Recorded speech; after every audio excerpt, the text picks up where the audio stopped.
finding a video about getters and setters, because that's a little confusing to me. There's one. This is Systems, the most complete full-stack application development platform for professional developers.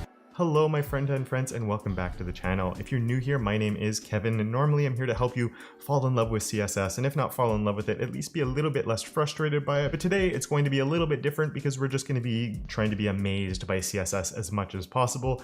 And even though I write CSS all day long, every day, I'm still amazed at some of the incredible and creative things that other people can do with it that I have never even dreamed of doing.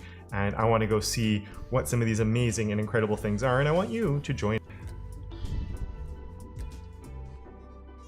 How do you do that with only CSS? I'm not going to look at his code. I don't know. That's pretty cool. It looks like that's pretty cool.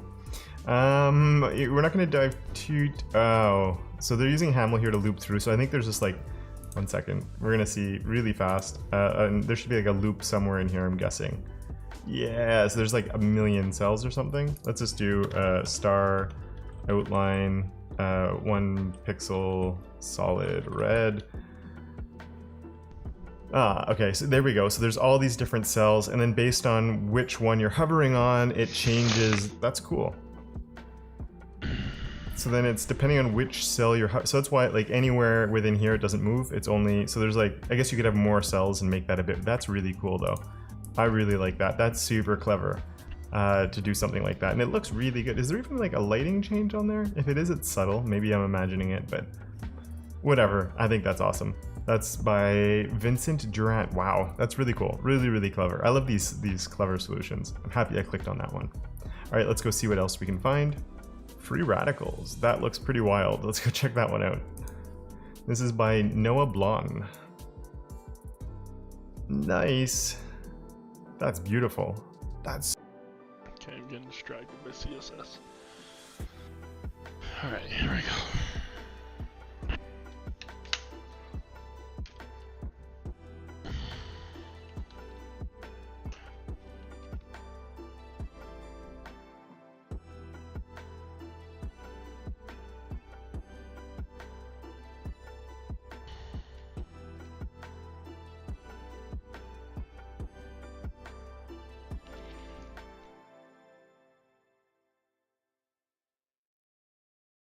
I feel like I haven't done a closing tag in like forever.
I am fried.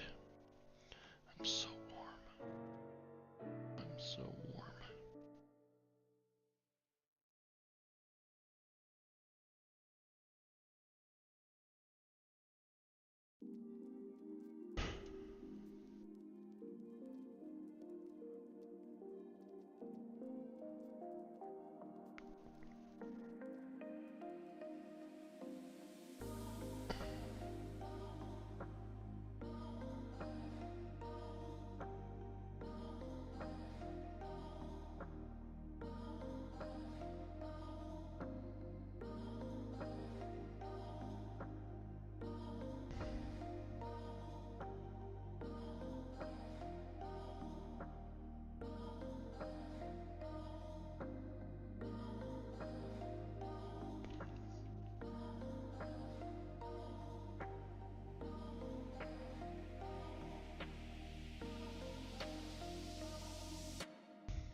I don't know if I can do this right now. Not gonna lie. Okay, we're gonna update here. I'm gonna watch some YouTube videos and some of this. Close that.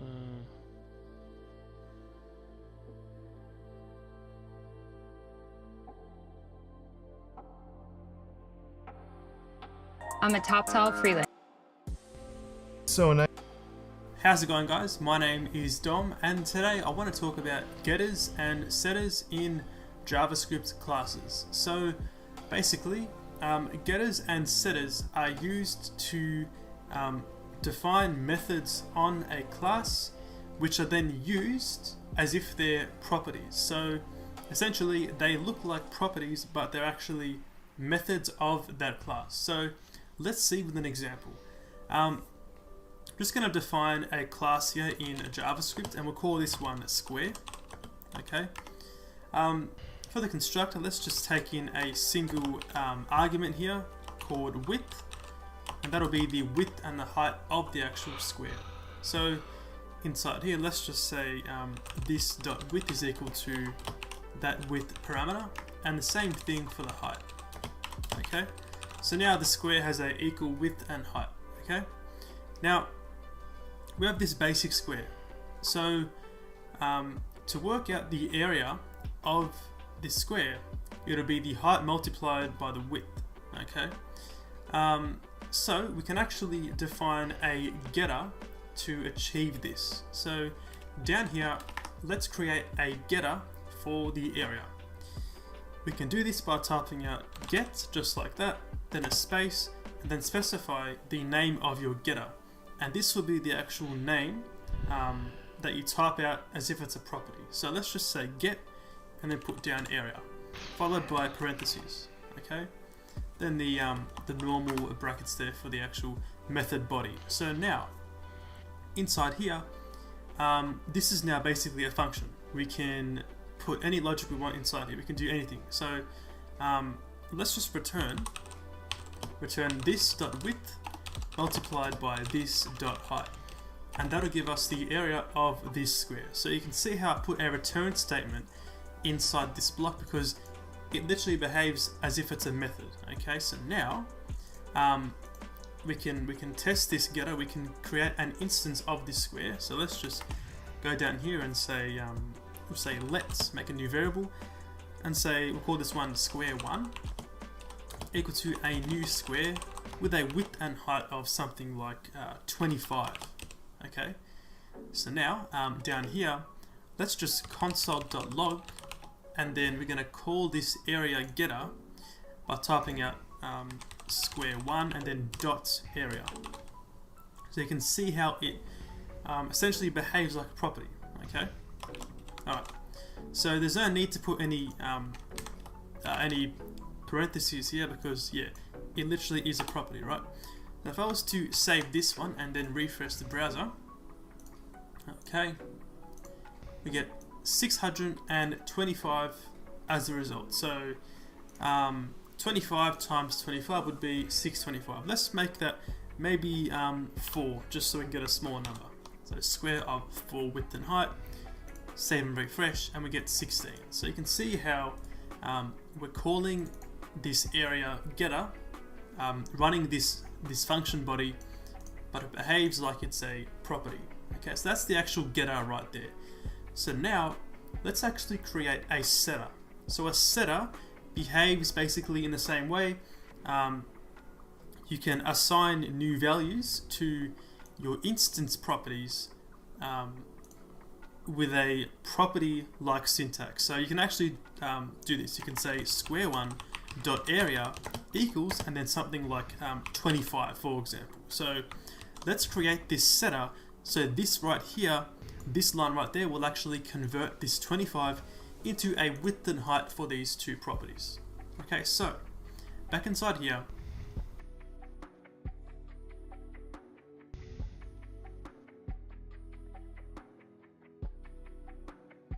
in this lecture, we're going to look at a special kind of method in objects. Kyle here from called WebDev Simplified. getter. In today's video, I'm going to be going over one of the most important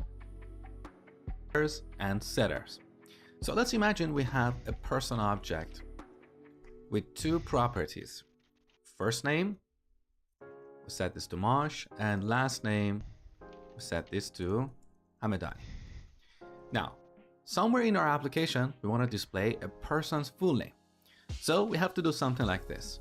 Console.log, we can either get the person.first name concatenated with space and then last name, or a better way, as I told you before, is to use a template literal.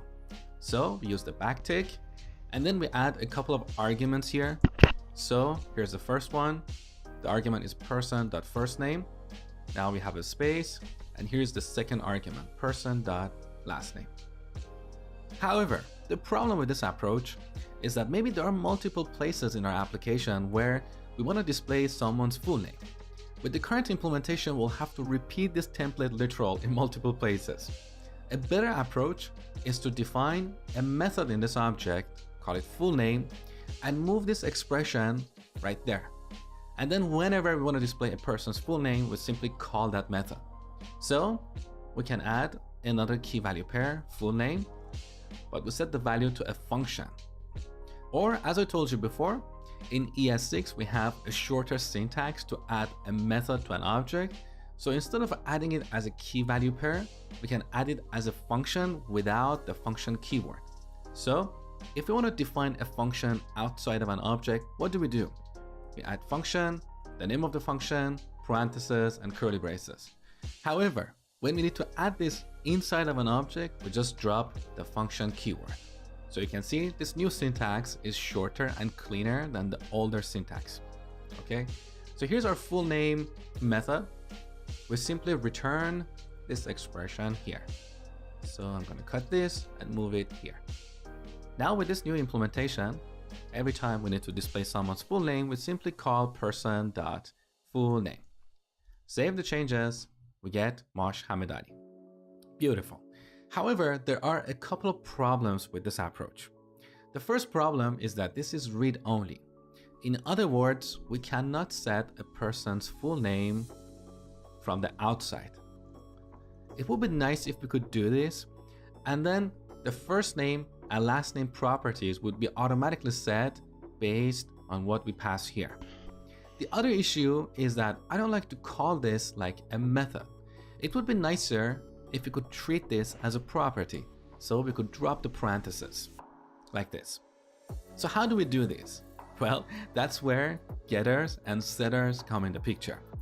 We use getters to access properties in an object and setters to change or mutate them. So in this object, we should add a getter, and with that getter, we can read this person's full name like a property, and with the setter, we can set it from the outside. So here is how it works. We prefix this method with the get keyword, and now this method is a getter.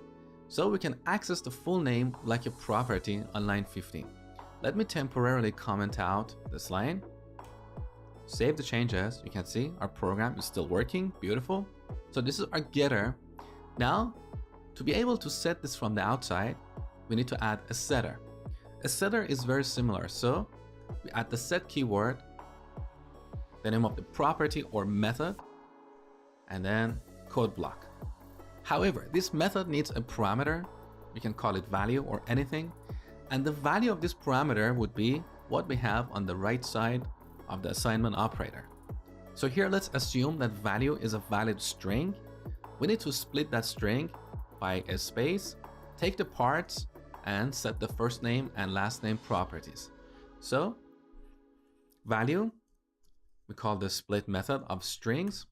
We want to split it by a space. This will return an array. We can call that parts. Now we can set the first name to parts of 0 and last name to parts of 1. And finally, instead of logging the person's full name, let's just log the person object. So initially, we set the first name and last name to Mosh Hamedani. Now with this new property, which is actually a setter, we're changing the name to John Smith. Save the changes. Here's our person object. You can see first name and last name properties are updated. Also, note that full name, its value is ... Sometimes when you're logging objects in the console, you may see properties with this kind of value. As you can see from the tooltip, this is a getter. In order to read the value, you need to click here, and now this method is executed and the result is returned in the console. So this is the benefit of getters and setters. In the next lecture, we're going to look at error handling. Hi guys, thank you for watching my JavaScript tutorial. This tutorial is part of my JavaScript course where you will learn all the essential JavaScript features that every web and mobile application developer must know. If you're an absolute beginner or have some experience in JavaScript, in this lecture, we're going to have a closer look at the this keyword in JavaScript. This is one of those features that confuses a lot of developers, but honestly, I think it's because of the poor teaching materials out there, because I personally was confused about the this keyword for a long time. So in this lecture, I'm going to make it super simple for you, so you can explain it to your 7-year-old brother. So what is this? This references the object that is executing the current function. Here I'm going to give you a very simple rule of thumb. If that function is part of an object, we call that function a method, right? So if that function is a method in an object, I'm going to make it super simple for you so you can explain it to your 7-year-old brother. So what is this? This references the object that is executing the current function. Here I'm going to give you a very simple rule of thumb. If that function is part of an object, we call that function a method, right? So if that function is a method in an object, this references that object itself. Otherwise, if that function is a regular function, which means it's not part of an object, this references the global object, which is the window object in browsers and global in Node. Let's take a look at a few examples. So I'm going to start by creating a video object. In this object, we're going to have a title property and a play method. Let's log this here and finally call video.play. Save the changes so we get our video object on the console. So in this example, because play is a method in the video object, this references this object itself. By the same token, we can add a method later in this object and we'll get the same result. For example, we can add a stop method here, set it to a function, and here we can do console.log of this. If we call the stop method, once again, we're going to see the video object on the console. So save the changes, and here is our video object.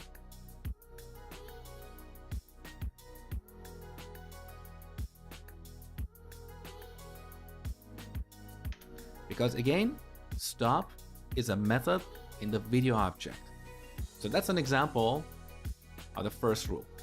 Now let's take a look at an example of the second rule, a regular function.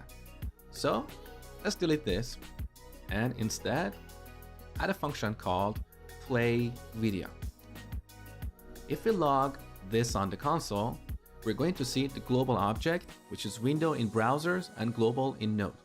So let's call this function play video and save the changes so we get the window object here.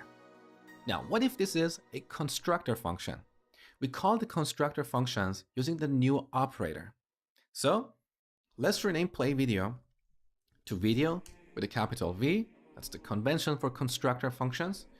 Now here we're going to pass a title property and set this the title to title. Now we can use this constructor function to create a new video object. So we use the new operator, save the changes. Oops, I forgot to pass a title here. That's the title. So what do we get here? Instead of the window object, we get any get the person, that first name, concatenated with space, and then last name. Or a better way, as I told you before, is to use a template literal. So we use the backtick, and then we add a couple of arguments here. So here's the first one. The argument is person.firstname. Now we have a space, and here's the second argument, person.lastname. However, the problem with this approach is that maybe there are multiple places in our application where we want to display someone's full name. With the current implementation, we'll have to repeat this template literal in multiple places. A better approach is to define a method in this object, call it full name, and move this expression right there. And then whenever it's full name. With the current implementation, we'll have to repeat this template literal in multiple places. A better approach is to define a method in this object, call it full name, and move this expression right there.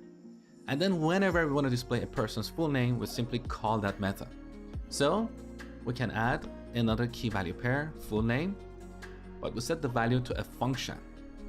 Or as I told you before, in ES6 we have a shorter syntax to add a method to an object. So instead of adding it as a key value pair, we can add it as a function without the function keyword. So if we want to define a function outside of an object, what do? We add function, the name of the function, parentheses, and curly braces. However, when we need to add this inside of an object, we just drop the function keyword. So you can see this new syntax is shorter and cleaner than the older syntax. Okay, so here's our full name method. We simply return this expression here. So I'm going to cut this and move it here. Now with this new implementation, every time we need to display someone's full name, we simply call person.fullname. Save the changes, we get Mosh Hamedani. Beautiful. However, there are a couple of problems with this approach. The first problem is that this is read-only. In other words, we cannot set a person's full name from the outside. It would be nice if we could do this, and then the first name and last name properties would be automatically set based on new object. Now note that this object is not this video object here, it's completely separate. To demonstrate this, I'm going to change this argument to B. So instead of the window object, we get this video object. Because earlier in the course, I told you that when you use the new operator, this new operator creates a new empty object like this and sets this in this constructor function to point to this empty object. So here on line 12, we add the title property to this new object. So let's recap. When dealing with a regular function, this by default references the global object. But if you call a function using the new operator, which is the case for constructor functions, this will reference a new empty object. Now the last example. I'm going to clean up this code. Let's add another property in this object, tags. We set it to an array of 3 strings. Now let's rename the play method to show tags. So here we can use this to get the current object and then get the tags property. Because this is an array, we can call the for each method. And here we need to pass a callback function. So function. In each iteration, this function will get a tag, and then we can display the tag on the console. So console.log of tag. Finally, let's call video.showTags. Save the changes. So we get A, B, C. Beautiful. But what if we want to display the title of the video next to each tag? Well, we can add this, the title here, save the changes. We got undefined. What's going on here? Well, let's remove the title property and see what this is referencing. Save the changes. It's referencing the window object. But aren't we inside a video object here? Shouldn't this reference the video object? No, because here we are inside this callback function.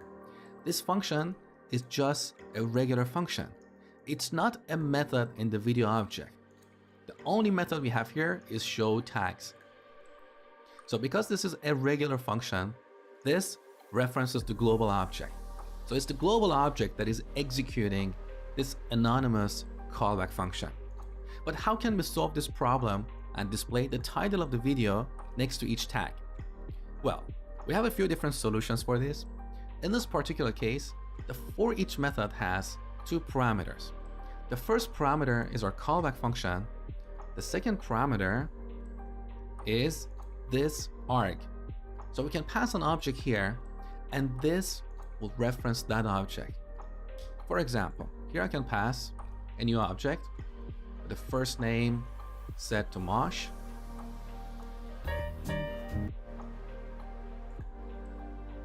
ES6 modules are the greatest thing that's come to JavaScript in a long time for keeping your code clean and maintainable. And today, you're going to learn everything you need to know to get started using them now. The main idea behind modules is allowing you to import and export different sections of code from different files into other files, which allows you to break apart your code into more smaller grained files, which makes your code easier to understand and reason with later on when you have to change it.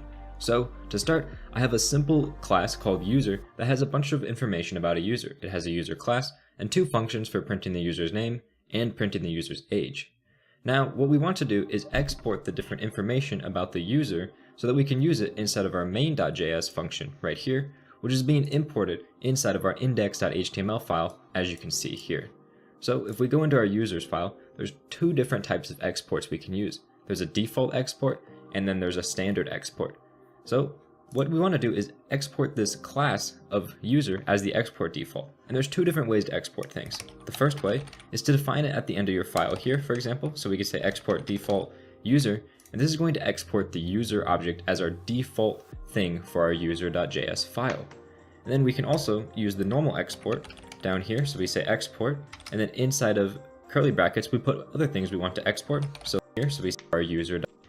The first way is to of user as the export default. And there's two different ways to export things. The first way is to define it at the end of your file here, for example. So we could say export default user, and this is going to export the user object as our default thing for our user.js file.